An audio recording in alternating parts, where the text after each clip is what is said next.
है बच्चों, आज मैं आपको नया चैप्टर पढ़ाने वाला हूं जो कि है स्ट्रक्चर ऑफ एटम। तो आप इस चैप्टर को ध्यान से पढ़ें। सबसे पहले अपने पास अपनी एनसीईआरटी बुक निकाल लें और एक पेंसिल या हाइलाइटर ले लें अपने साथ, और जिस भी पॉइंट को मैं हाईलाइट करने के लिए बोलूं उस पॉइंट को आप हाईलाइट करें और उसे अपनी कॉपी में नोट करें, और ये आपको नोट्स बनानी है।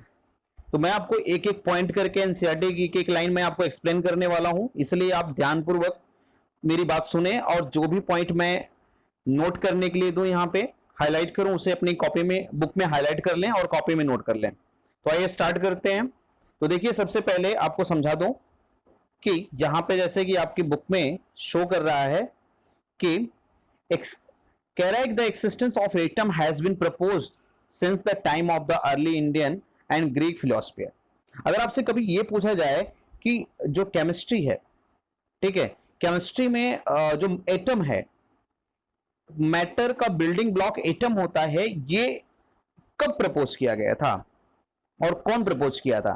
तो याद रखिएगा कि existence of atom has been proposed since the time of early Indian and Greek philosopher 400 BC. याद रखिएगा, एटम एग्जिस्ट करता है, मैटर का बिल्डिंग ब्लॉक एटम है। ये बात 400 बीसी में ही जो इंडिया के फिलोसफर थे और जो ग्रीक फिलोसफर थे वो 400 बीसी में ही इस बात को समझा दिए थे। उसके आगे समझिए, कह रहा हु where we've to the atoms of fundamental building block of matter. वो उनका मानना था कि जो एटम होता है वो किसी मैटर का फंडामेंटल बिल्डिंग ब्लॉक होता है, यानी कि हर मैटर जिस स्मॉलेस्ट पार्टिकल से बना होता है वो स्मॉलेस्ट पार्टिकल एटम कहलाता है। According to them the continue subdivision of matter.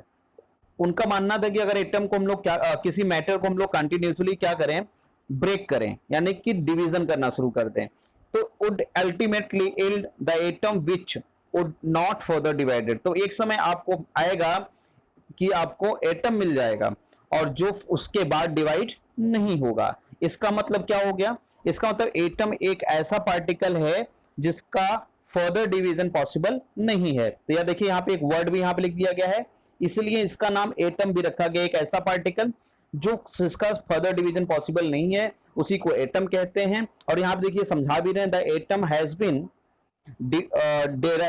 derived from the Greek word atomos. अब एटम जो है जिस ग्रीक वर्ड से लिया गया है उसका नाम है एटोमियो, और एटोमियो का मतलब होता है, जिसका एटोमियो का मतलब होता है अनकटेबल या फिर नॉन डिविजिबल। तो जो भी चीजें, जो भी पार्टिकल क्या होगा, कट नहीं किया जा सकता या फर्दर डिवाइड नहीं किया जा सकता, उसी को हम लोग क्या बोलते हैं, एटम कहते हैं। अब आगे समझिए, पॉइंट हाईलाइट कर दिया मैंने, अपनी कॉपी में हाईलाइट कर लीजिए। आगे देखिए, कह रहा है कि these earlier ideas were mere speculations and there was no way to test them experimentally।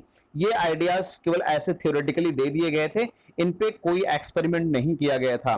कह रहा है these ideas remain to the dormant for a very long time and were revived again to the scientist in 19th century। ये लंबे समय तक ideas ऐसे दिए गए और इस पे कोई ध्यान नहीं दिया, और 19th सेंचुरी में कुछ साइंटिस्ट थे जो इस पे बात करना शुरू किए। तो अब इनमें से आपके एक साइंटिस्ट थे जिनका नाम था डाल्टन। डाल्टन एक साइंटिस्ट थे जिन्होंने इस जो है मैटर के बिल्डिंग ब्लॉक यानी कि एटम के बारे में डिस्कस किया, और इन्होंने उस एटम पे सिर्फ डिस्कस नहीं किया बल्कि अपनी एक एटॉमिक थ्योरी भी दे दी मैटर के ऊपर।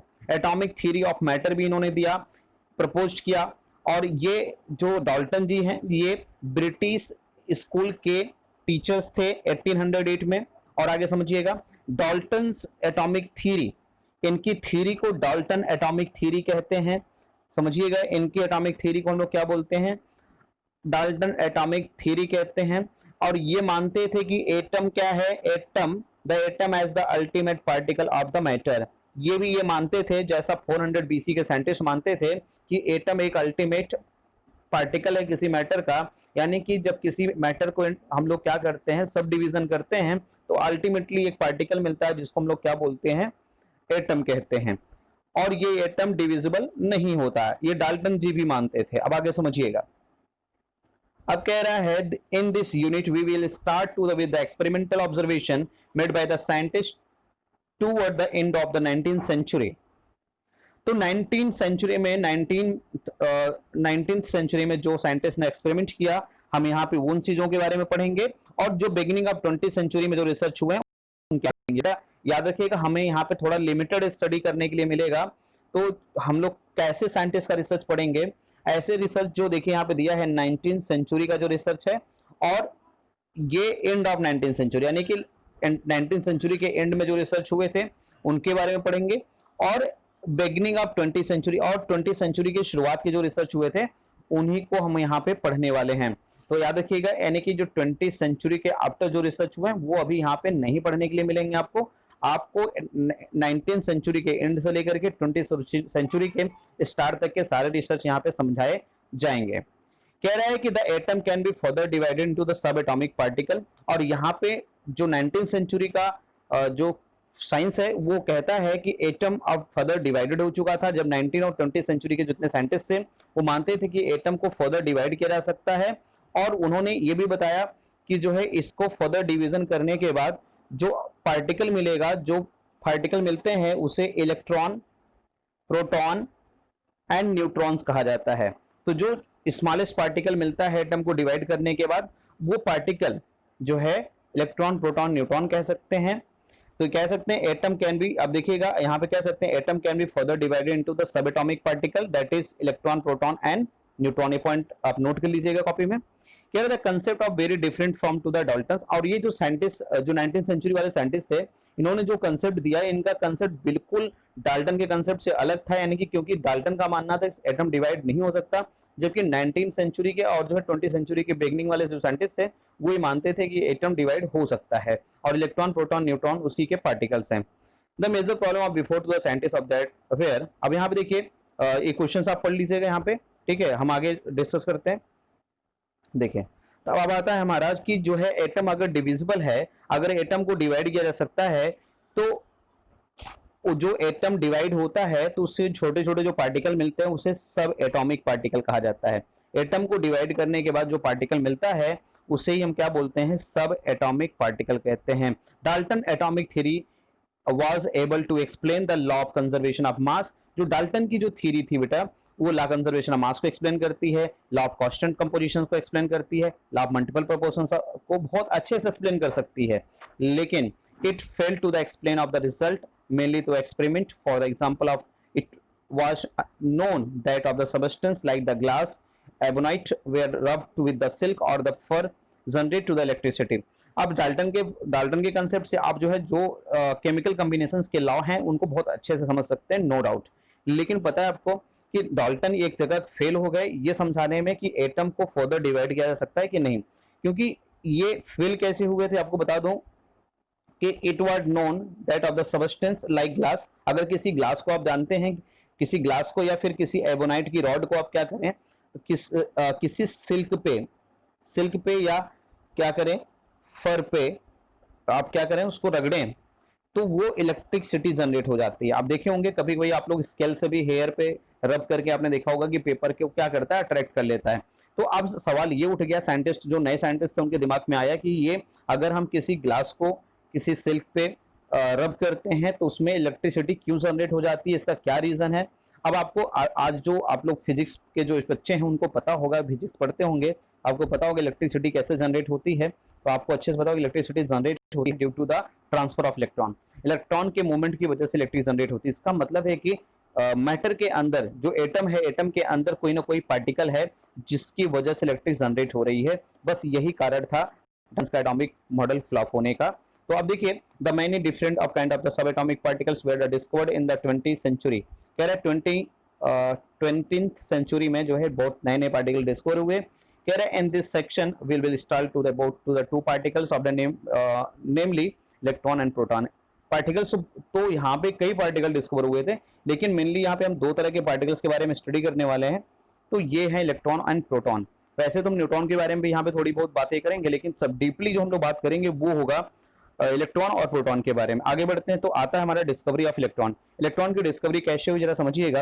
इलेक्ट्रॉन की डिस्कवरी सबसे पहले देखिए, जो इलेक्ट्रॉन के बारे में बात किया था, जो सबसे पहले इलेक्ट्रॉन के बारे में सोचा वो थे माइकल फैराडे। तो देखिएगा यहाँ पे इन 1830 में माइकल फैराडे जो साइंटिस्ट थे, so that if electric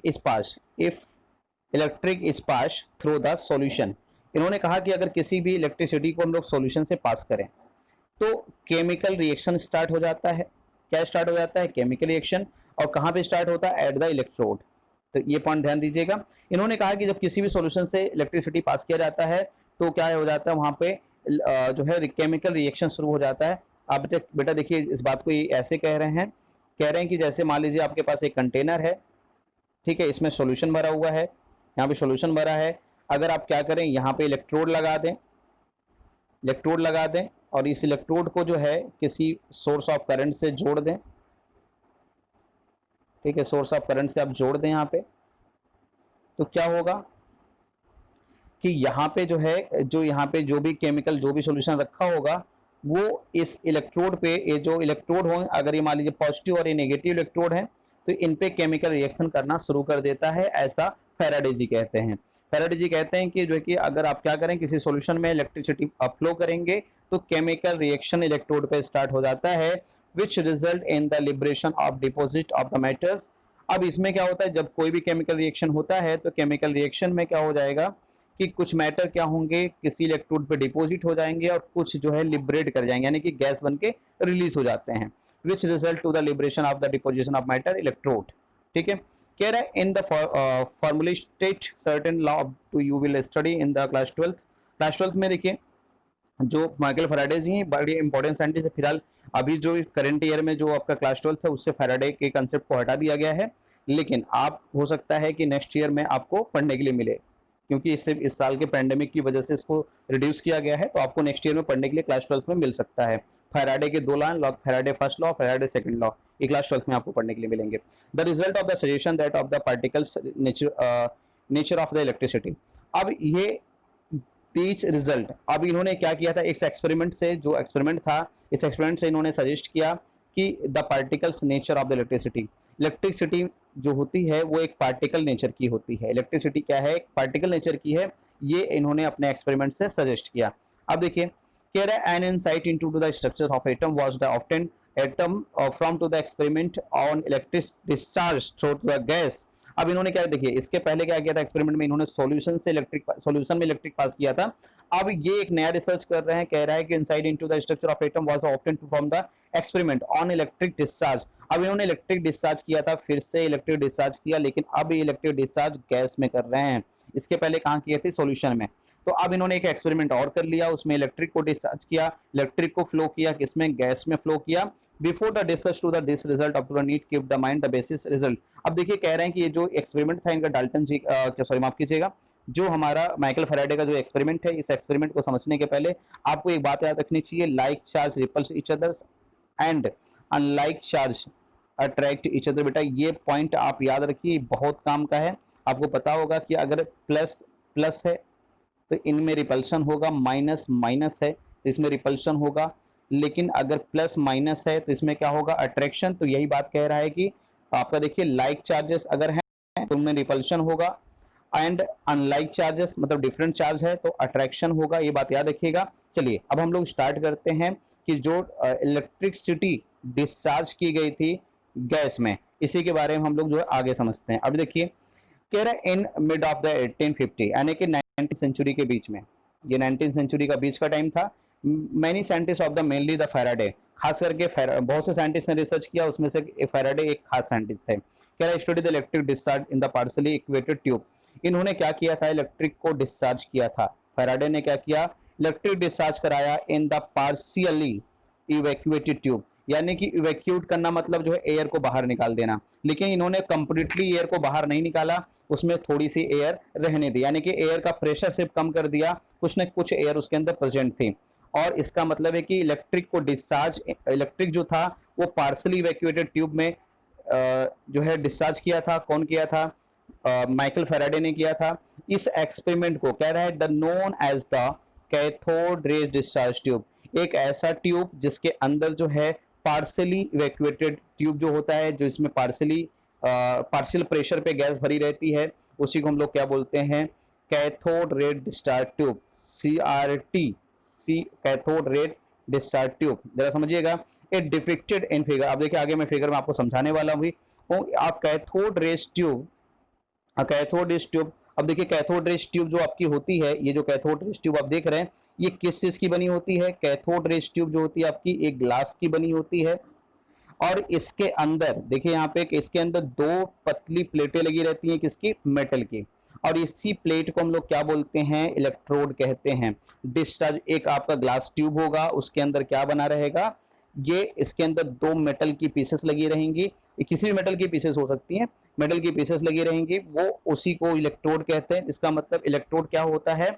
metal का पीस होता है जो ट्यूब के अंदर लगा गया है, और इस इलेक्ट्रोड को लगा करके क्या कर दिया जाता है? ग्लास को सील कर दिया जाता है। अब आगे समझिएगा, the electrical discharge through the gases could B observe only very low pressure.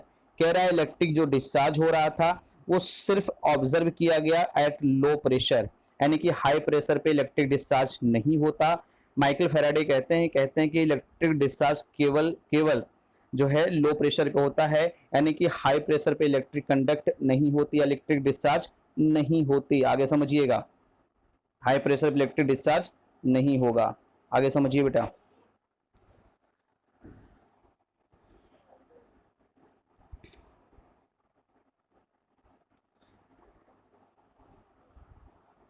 तो अब देखिए यहाँ पे कह रहा था इलेक्ट्रिक डिस्चार्ज, इन्होंने क्या बोला? The electric discharge through the gases could B observe only the low pressure and high voltage. आपको इलेक्ट्रिक डिस्चार्ज तभी होगी अगर किसी भी इस ग्लास ट्यूब के अंदर, माइकल फैराडे जी कह रहे हैं ग्लास ट्यूब के अंदर इलेक्ट्रिक तभी डिस्चार्ज होगी जब ग्लास के अंदर जो गैस प्रेजेंट है उसके प्रेशर को लो कर दीजिए और वोल्टेज को बहुत हाई कर दीजिए। हाई करने का मतलब हो गया, बहुत हाई करने का मतलब हो गया लगभग 10,000 वोल्ट कर दीजिए। 10,000 वोल्ट आप कर देंगे, और प्रेशर को एकदम कम कर दीजिए, वेरी वेरी लो प्रेशर कर दीजिए बेटा। तो आप उन्होंने बोला कि जो अगर आप बहुत ज्यादा कम प्रेशर कर देंगे और वोल्टेज बहुत ज्यादा बढ़ा देंगे तो इलेक्ट्रिक डिस्चार्ज होना शुरू कर देगा।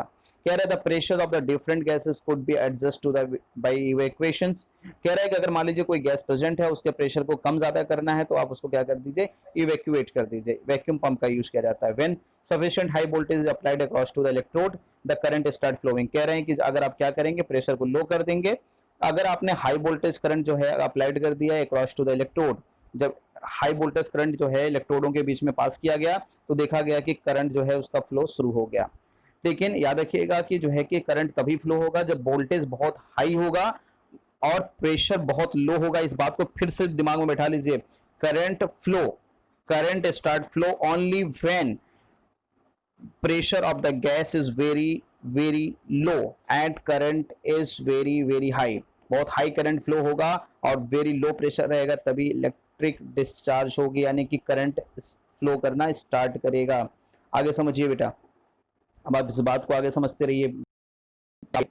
चीजों को एक एक करके मैं समझा रहा हूँ अपनी बातों को। अब देखिए, अब अभी तक जिस डिस्चार्ज ट्यूब की बात कर रहे थे, ये देखिए ये डिस्चार्ज देख सकते हैं। डिस्चार्ज ट्यूब, ये जो आपका जो ट्यूब बना हुआ है ग्लास का बना है, ये ग्लास का ट्यूब दिख रहा है आपको यहाँ पे, ये ग्लास का ट्यूब है। और मैं जो आपकी बात किया था कि यहाँ पे देखिए, ये एक यहाँ पे और देखिए एक यहाँ पे क्या लगा दिया गया है? मेटल की प्लेट लगा दी गई है, और इस प्लेट को लगा करके देखिए इसको यहाँ से ग्लास से बंद कर दिया गया है। ये ग्लास आपका पैक कर दिया गया, सीज कर दिया गया है, सील्ड कर दिया गया। और यहाँ से एक वायर कनेक्ट करके इसको देखिए, ये वायर है, इसको कनेक्ट करके आपका जनरेटर से इलेक्ट्रिक सोर्स जो है जनरेटर से जोड़ दिया गया है, जहां से हाई वोल्टेज करंट जनरेट किया जा रहा है। और ये वैक्यूम पंप है जिससे इसके अंदर के प्रेशर को रिड्यूस किया जाता है, प्रेशर को कम कर दिया जाता है। इसके प्रेशर कम होने से, जब प्रेशर यहाँ वैक्यूम पंप से प्रेशर को रिड्यूस कर देंगे, लो प्रेशर हो जाएगा, और यहाँ से हाई वोल्टेज में जब करंट फ्लो करेंगे, जब हाई वोल्टेज यहाँ से अप्लाई किया जाएगा जनरेटर से, तो यहाँ से क्या होता है? इलेक्ट्रिक डिस्चार्ज होना शुरू कर देती है इस गैस के अंदर। उसके पहले किसी भी प्रकार की इलेक्ट्रिक यहाँ पे डिस्चार्ज नहीं हो रही थी। इसी ट्यूब को हम लोग क्या बोलते हैं? इसी ट्यूब को हम लोग जो है कैथोड रेज डिस्चार्ज ट्यूब कहते हैं। अब आगे समझिएगा, कह रहा है stream of particle moving in the in the tube from the negative electrode to cathode to positive electrode anode. कह रहे हैं कि जब इसमें करंट पास किया जाता है लो प्रेशर हाई वोल्टेज पे, तो इसमें से क्या होता है, कैथोड प्लेट से जो है यहाँ से एक नेगेटिव जो कैथोड प्लेट जो कि एक नेगेटिव प्लेट है, ठीक है, क्योंकि यहाँ पे नेगेटिव टर्मिनल से कनेक्ट किया गया है, यहाँ से इलेक्ट्रिक डिस्चार्ज होता है और ये कैथोड से होते हुए एनोड की तरफ मूव करता है। बात समझिएगा, इलेक्ट्रिक डिस्चार्ज कहाँ से होता है, नेगेटिव इलेक्ट्रोड जो कि कैथोड है से पॉजिटिव इलेक्ट्रोड एनोड की तरफ मूव करती है। आगे बढ़िए बेटा। अब देखिए the way these where called the cathode race और कैथोड रेस पार्टिकल। और ये जो रेस यहाँ से जनरेट हो रही, जो इलेक्ट्रिक यहाँ से पास हो रही है, ये जो यहाँ से पार्टिकल जा रहा है, इसी को हम लोग बोलते हैं कैथोड रेस कहते हैं। कैथोड रेस का फ्लो कैथोड प्लेट से एनोड प्लेट की तरफ होता है, यहाँ पे कह सकते हैं कैथोड रेस पार्टिकल का फ्लो कैथोड से एनोड की तरफ होता है। आगे समझते हुए चलिए, कह रहा है the flow of the current from the cathode to anode was further check by the making the hole of anode and the coating to the tube behind to the anode and forces material zinc sulphide. इन्होंने क्या किया, जो है देखिए जरा यहाँ पे current जो फ्लो हो रहा था, उस करंट को फ्लो को समझने के लिए इन्होंने क्या कर दिया, चेक करने के लिए एक जो आपका एनोड था उसमें होल कर दिया। होल करने के बाद एनोड के पीछे वाले साइड में जो है क्या कर दिया, और फोर्सेस मटेरियल कौन होता है, मैं आपको फिर से बता दूं बेटा। फोर्सेस मटेरियल एक ऐसा केमिकल जिसके ऊपर लाइट पड़ने के बाद वो ग्लो करने लगता है, उसी को फोर्सेस मटेरियल कहते हैं। और फोर्सेस मटेरियल का यहाँ पे एक एग्जाम्पल भी लिखा है, जिंक सल्फाइड जो होता है आपका, ये एक फोर्सेस मटेरियल है, याद रखिएगा, जिंक सल्फाइड एक फोर्सेस मटेरियल है। फोर्सेस मटेरियल में आपको समझा दूं, जनरली जो आप देखे होंगे रोड साइड में आप जब जाते हैं तो देखते हैं कि जो रोड साइड में सिग्नल वगैरह बने रहते हैं, आप देखते हैं जैसे लाइट पड़ती है सिग्नल चमकने लगता है, ग्लो करने लगता है। या जहाँ पे आप देखेंगे जो किलोमीटर वगैरह का साइन लिखा रहता है, तो वहाँ पे भी क्या होता है, जैसे लाइट पड़ती है वो ग्लो करने लगता है। दरअसल वो फोर्सेस मटेरियल होने की जो कोटिंग है उस करने की वजह से ही वो चमक रहा है। अब देखिए एक बात जरा समझिएगा यहाँ पे, ये क्या कह रहे हैं, कह रहे हैं कि ये बात समझने के लिए कि जो आपका जो है ये इलेक्ट्रिक डिस्चार्ज जो हो रही है, ये इलेक्ट्रिक डिस्चार्ज कैथोड से एनोड की तरफ हो रही है, इसको समझने के लिए, इसको क्लेरिफाई करने के लिए इन्होंने क्या किया, ये जो आपका एनोड था इसमें होल कर दिया, इस एनोड में। अब देखिए यहाँ पे इसका स्ट्रक्चर यहाँ बनाया हुआ है, ये देखिए आपका एनोड चेंज कर दिया, आपका कैथोड है, ये देखिए एनोड है आपका, एनोड जो एनोड आपका है, एनोड देखिए, एनोड में इन्होंने क्या कर दिया, होल कर दिया। होल करने के बाद क्या किया, आप देख सकते हैं यहाँ पे पीछे बैक साइड में क्या कर दिया, एनोड के पीछे साइड में यहाँ पे जिंक सल्फाइड क्या यूज किया था, जिंक सल्फाइड, ये जिंक सल्फाइड है ZnS, जिंक सल्फाइड से कोटिंग कर दी थी। अब देखिए जब यहाँ से कैथोड रेस गई, यहाँ से जब कैथोड रेस हुई तो ये कैथोड रेस होल से निकलते हुए यहाँ पे जब जाके टकराई तो ये क्या करने लगा, ग्लो करने लगा। तो इससे कंफर्म हो गया कि इसका मतलब बिल्कुल ये जो रेस आपकी जो है आ रही है, ये कहाँ से आ रही है, कैथोड से एनोड की तरफ आ रही है। कैथोड जो कैथोड रेस है वो कैथोड से एनोड की तरफ चलती है, कंफर्म हो गया। अब आगे समझिएगा, कह रहा है कि when this rays after the passing through the anode and sticking to the zinc sulfide coating bright spot on the coating of the develop, ठीक है, जब same thing as like television. पता है कह रहा है कि जो है कि जैसे ये रेज क्या हुई, यहाँ से कैथोड रेज यहाँ से पास होते हुए एनोड के होल से पास होकर के जब इससे टकराई, जो फोर्सेस मटेरियल है जिंक सल्फाइड, जब इससे टकराई तो क्या हो गया, यहाँ पे एक ब्राइट स्पॉट बनने लगा, यानी ग्लो करने लगा। और ये सेम ऐसे ही होता है बेटा, जैसे आप देखे होंगे पहले पुराने वाले जो टेलीविजन होती थी कैथोड रेस ट्यूब वाले, जिसका बड़ा सा डब्बा होता था, उस टेलीविजन में भी यही ट्यूब प्रेजेंट रहती थी, उसमें भी सेम ऐसे ही होता था। अंदर से जो कैथोड रेस आती थी और जो सामने जो स्क्रीन होती थी जिसको आप देखते थे उस पर टकराती थी, जिसकी वजह से वो टेलीविजन क्या करता था, ग्लो करने लगता था, स्किन जो है ग्लो करने लगता था, चमकने लगता था। तो इसका यही कारण था, सेम इसी कंसेप्ट से टेलीविजन आपका काम करता था। अब जरा समझिएगा आगे, कह रहा है कि the result of the experiment at the experiment are the summarised below. अब क्या देखिए एक्सपेरिमेंट में क्या क्या टेस्ट किया गया, जरा इसको समझिएगा, इस पॉइंट को नोट भी करिएगा। तो देखिए पहला पॉइंट था कि the cathode rays start from the cathode to anode. पहला पॉइंट आपने देखा कि कैथोड रेस का जो मूवमेंट होता है, कैथोड रेस जो मूव करती है वो कहाँ से मूव करती है, कैथोड रेस कैथोड प्लेट से एनोड प्लेट की तरफ मूव करती है, ये याद रखिएगा। कैथोड रेस का मूवमेंट किधर होता है, कैथोड रेस आपका जो है कैथोड से एनोड की तरफ मूव करती है। अब आगे समझिएगा, कह रहा है these rays themselves are not visible. बेटा एक याद रखिएगा, साइंटिस्ट ने बताया कि ये रेस खुद तो नहीं दिखाई देती, इस रेस को देखा नहीं जा सकता, कैथोड रेस विजिबल नहीं होती, बट देयर बिहेवियर, लेकिन इनके बिहेवियर्स को हम लोग ऑब्जर्व कर सकते हैं। अब सवाल है कि कैसे ऑब्जर्व करेंगे, तो कह रहा है with the help of the certain kind of material like fluorescence या fluorescence material which glow when heat them. कह रहा है कि आप क्या करेंगे, इलेक्ट्रॉन को तो आप जो आप इलेक्ट्रॉन यानी कि जो कैथोड रेज है उसको देख तो सकते नहीं है, लेकिन आप इसको ऑब्जर्व करने के लिए इसके बिहेवियर को आप क्या कर सकते हैं, इस रेस ये रेस जो है अगर ये रेस क्या होगी, कहीं आप फ्लोरेसेंस या फ्लोरेसेंस मटेरियल लगा दीजिए, अगर ये रेस उस पर टकराएगी तो ये ग्लो करना शुरू कर देगा, फ्लोरेसेंस मटेरियल आपका क्या करेगा, ग्लो करने लगेगा। अगर ऐसा हुआ समझ जाइए कि इसका मतलब कैथोड रेस ही है, कैथोड रेस यानी कि ये कैथोड रेस समझ में आ जाएगा, कैथोड रेस विजिबल नहीं होता। कह रहा है कि the television pictures tube of the cathode race tube, television अगर देखिए यहाँ पे एक बात है, कभी कभी क्वेश्चन पूछ भी लिया जाता है, टेलीविजन जो रेस टेलीविजन पिक्चर जो होता है, पिक्चर ट्यूब होता है, वो किसका बना रहता है, तो बता दीजिए आप, कैथोड रेस ट्यूब का बना होता है। टेलीविजन पिक्चर जो है आपका कैथोड रेस ट्यूब का होता है।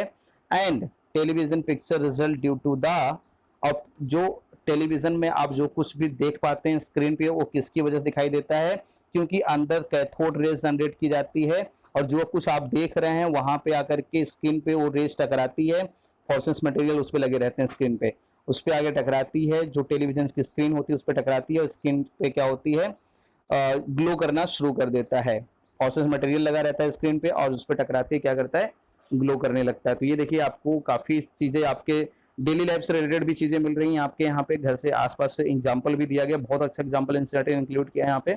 अब आगे बढ़ते हैं हम लोग, देखिए अब थर्ड पॉइंट पे आते हैं।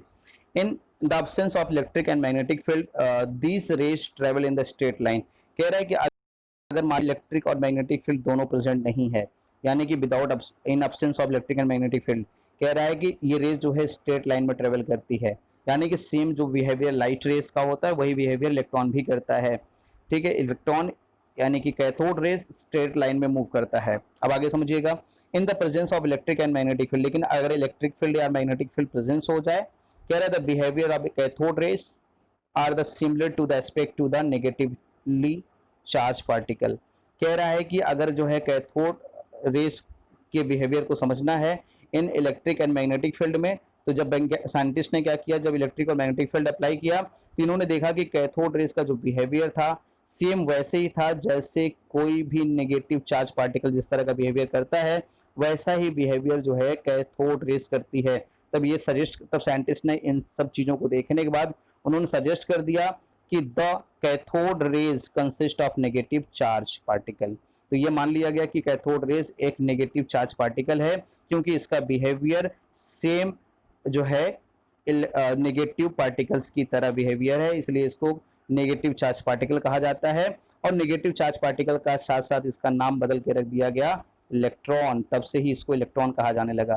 तो इलेक्ट्रॉन क्या है, इलेक्ट्रॉन ही कैथोड रेज है, कैथोड रेज पार्टिकल को ही हम लोग इलेक्ट्रॉन कहते हैं। और इलेक्ट्रॉन क्या होता है, नेगेटिव चार्ज पार्टिकल होता है, क्योंकि इसका बिहेवियर नेगेटिव पार्टिकल्स की तरह होता है। अब आगे समझिएगा, the characteristics of the cathode rays, cathode rays मतलब बेटा the characters of the cathode rays, यानी कि कैथोड रेज का मतलब हो गया इलेक्ट्रॉन, इलेक्ट्रॉन को ही तो हम लोग कैथोड रेज कहते हैं। Do not depend upon the materials of the electrode and the natures of the gas present it. कह रहा है बेटा कि जो आपने इलेक्ट्रोड लगाया था ना, जो इलेक्ट्रोड आपने लगाया था, का इलेक्ट्रॉन ना तो उसके ऊपर डिपेंड करता है और ना ही जो उस ट्यूब के अंदर गैस प्रेजेंट थी, वो हाइड्रोजन गैस है, हीलियम गैस है, नाइट्रोजन गैस, कौन सी गैस प्रेजेंट है, इससे कोई मतलब नहीं होगा। आप चाहे जो गैस होगी, चाहे जो इलेक्ट्रोड लगा दीजिए, जो भी इलेक्ट्रॉन मिलेगा उसका प्रॉपर्टी क्या होगा, एक जैसा होगा। जब ये सब चीजें देख ली गई तो साइंटिस्ट ने फाइनली कंक्लूजन निकाल दिया। तो कंक्लूजन क्या था, the electron are basis constituent of the all atom, यानी कि इलेक्ट्रॉन जो है हर एटम का एक कॉन्स्टिट्यूएंट पार्टिकल होता है। ये दिमाग में बैठा लीजिए, काफी इंपॉर्टेंट चीजें हैं बेटा। अब आते हैं हम लोग जो है अगले पॉइंट पे। ये इलेक्ट्रॉन की डिस्कवरी हो गई, इलेक्ट्रॉन के बारे में काफी इंफॉर्मेशन मैं आपको दे चुका हूं, आप इन सब चीजों को समझ चुके हैं। तो अब देखिए यहाँ पे, अब ये जो चीजें हैं मैं आपको समझा चुका हूं बेटा, इन सब चीजों को आप अपनी कॉपी में नोट कर लीजिए और मैं उम्मीद करता हूं कि आपको ये लेक्चर बहुत अच्छे से समझ में आ चुका होगा। अब मैं आपको कल जो नई टॉपिक पढ़ाऊंगा वो होगा आपका जो है charge and mass ratio of electron. Electron का चार्ज बाई मास रेशियो बताऊंगे बेटा, और चार्ज बाई मास रेशियो जो है दिया था थॉमसन ने, और इसके साथ साथ जो है मैं आपको समझाने वाला हूँ यहाँ पे देखिए, चार्ज बाई मास रेशियो के साथ साथ मैं आपको यहाँ पे समझाने वाला हूँ कि इलेक्ट्रॉन के पास चार्ज बाई मास रेशियो के साथ साथ इलेक्ट्रॉन के पास चार्ज क्या होता है, ये भी कल के लेक्चर में आपको समझा दूंगा। ठीक है, फिर उसके बाद हम लोग प्रोटॉन डिस्कवरी पढ़ेंगे, फिर पार्टिकल डिस्कवरी खत्म हो जाएगी आपकी। तो कोशिश ये रहेगी कि मेरी कि प्रोटॉन में कल खत्म कर दूं, टॉपिक प्रोटॉन तक खत्म कर दूं, जिससे हम लोग अगले दिन लेक्चर में, थर्ड लेक्चर में हम लोग क्या करें, थॉमसन मॉडल पढ़ना शुरू कर दें, मॉडल पढ़ लें कुछ। थॉमसन और रदरफोर्ड का मॉडल अगर हमारा कंप्लीट हो जाता है तो अगले वीक से जो है हम लोग कुछ और भी टॉपिक कवर करेंगे। ठीक है, तो आप बेटा एक बात बता दूं, आप लोग कॉपी में अपने नोट करिए और बुक में अच्छे से हाईलाइट करके रखा करिए, इससे आपको बहुत मदद मिलेगी, बुक में भी हाईलाइट करेंगे तो। ठीक है, तो आप लोग जो है अपना ख्याल रखिए और घर से बाहर ना निकलिए, घर में रहिए, मस्त रहिए, बेस्ट ऑफ लक।